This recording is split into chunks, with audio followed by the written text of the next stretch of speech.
بسم اللہ الرحمن الرحیم۔ السلام علیکم ورحمۃ اللہ وبرکاتہ۔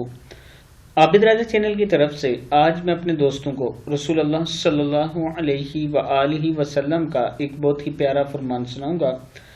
آپ دوستوں نے اس پر ضرور عمل کرنا ہے۔ حضرت ابو ہریرہ رضی اللہ تعالی عنہ بیان کرتے ہیں کہ ایک آدمی نے نبی اکرم صلی اللہ علیہ وآلہ وسلم سے درخواست کی، مجھے وصیت فرمائیں۔ آپ صلی اللہ علیہ وآلہ وسلم نے فرمایا، غصہ نہ کیا کرو۔ اس نے کئی بار یہی درخواست کی، آپ صلی اللہ علیہ وآلہ وسلم نے ہر بار یہی فرمایا، غصہ نہ کیا کرو۔ ترمذی کی حدیث ہے۔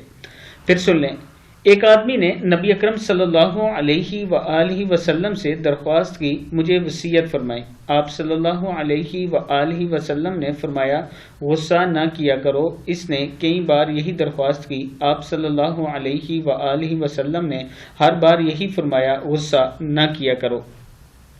دوستو، اس فرمان پر آپ نے ضرور عمل کرنا ہے۔ اکثر گھر اسی وجہ سے اجڑ جاتے ہیں، ٹوٹ جاتے ہیں کہ بلا وجہ کا ان گھروں میں ہر شخص غصہ کر رہا ہوتا ہے۔ تو اس چیز سے آپ دوستوں نے بچنا ہے۔ السلام علیکم ورحمۃ اللہ وبرکاتہ۔